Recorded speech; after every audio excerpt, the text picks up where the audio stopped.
अहिंसा धर्म जगत रे प्रवेश करिया पूर्वर अहिंसा कथा गगुआ जाए। बुद्धदेव कहले अहिंसा परम धर्म। तेणु जोगर केतोटी अंग अच्छी ना 8टी अंग अच्छी।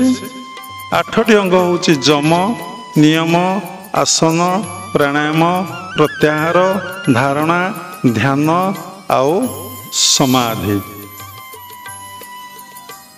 माने ये सब होची अनुशासन।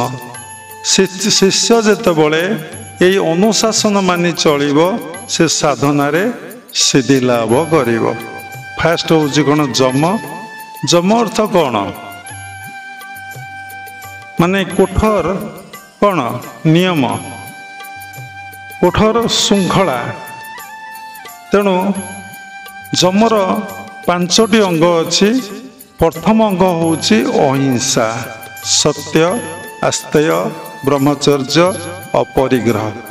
आपण जेते चिंता करंतु जेते भावंतु एवं जेते विचार करंतु जेते जानंतु जे पर्यंत सबरी भितरे से मो प्रभु बा सबरी भितरे भगवान बा समस्ते से आत्मा आपणकर ए बोध है नहीं से पर्यंत आपण भितरे अहिंसा केबे प्रतिष्ठा लाभ करि परिबो नाही।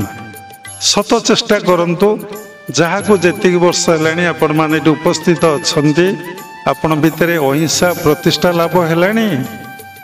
आपण निजर मन को पचारले प्रत्येक मुहूर्त रे घृणा प्रत्येक मुहूर्त रे विचार प्रत्येक मुहूर्त रे भल पाइबा प्रत्येक मुहूर्त रे देश भाव विरोध करवा डिसलाइक आरी भितरे आम मनटी अच्छी यही जीवन नहीं आमे बंचीचे।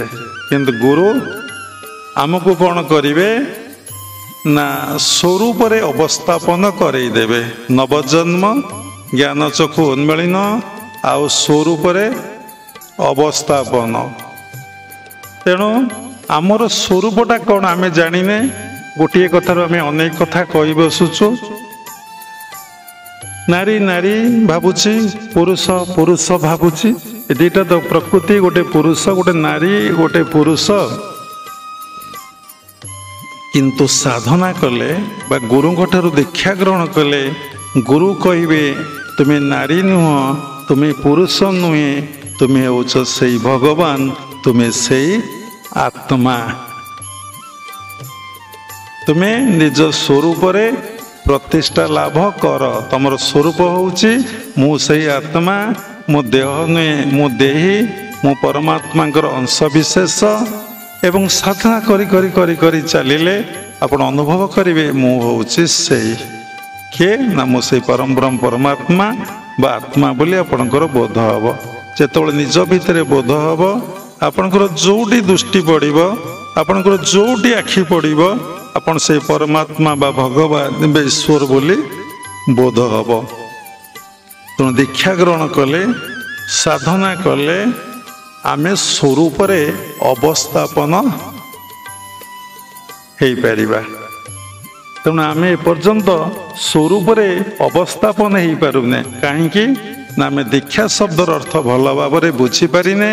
गुरुंग प्रति आमर श्रद्धा विश्वास भाव भक्ति नाही।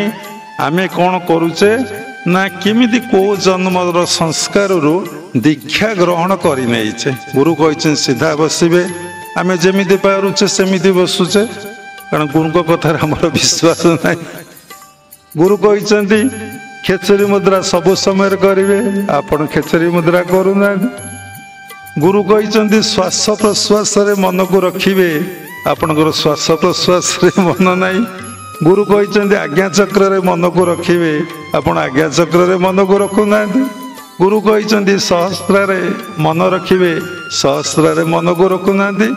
तेणु मंत्र मूलम गुरुर वाक्य नाही जहा फल आमर गुरु गर्भरु ए जन्म रे जन्म बार आओ अधिकार नाही। अधिकार अच्छी अधिकार नाही। आमे चाहुने आम गुरुंकर संतान हवा पाए लाइक फादर लाइक सन। जेमिति बापा सेमिति पुओ हब जदि पुओ सिना अनुसरण कले से बापा भलिया ହେଇପାରିବ जदि बापा को अनुसरण न करिवो बापा आदर्श रे अनुप्राणित न हो बापा कथा को जीवन में पालन न करिवो से कौन बापा संतान हो पारिबो ना बापा गर्भर आउ थे कौन जन्मग्रहण कर पारिबो। तेणु आम सब किछि चाहूने कारण आम जो कथा उपरे एम्फासिस दौचे आम से कथाटा करुचे जो कथा पर इम्पोर्टेंस दौचे आम से कथाटा करुचे। आज सत्संग अच्छी आम कौचे आम सांगर बाहाघर अच्छी मु काली जीवी किए कौच राति हेलाणी मु केमिति जीवी किए कौच ना ना सेठी रहिबा को सुविधा नहीं मशा टेकिकी नहीं आम स्वर्ग को चली जीवे आम सेठी केमिति जीवु। अरे मशा तो टेकी नहीं स्वर्ग को जीवे नरक को तो नेबे नहीं तेणु तुम व्यस्त कहीं अच्छी मशा जी तुम स्वर्ग को नेले तुम असुविधा कौन है।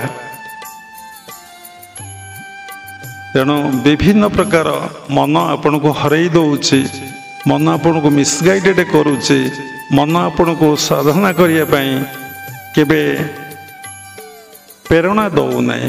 तेणु आम स्वरूप जेपर्यंत अवस्थापन न करिचे से पर्यंत जिते ज्ञान जिते साधना जिते कथा जिते सिद्धि आम पाखरे अच्छी सबो निष्फल।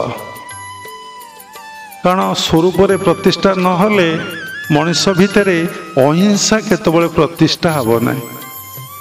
अहिंसा केतबळे प्रतिष्ठा बन जेतबळे हमर भिन्न भिन्न दृष्टि पडुथबो भिन्न भिन्न बोध होउथबो।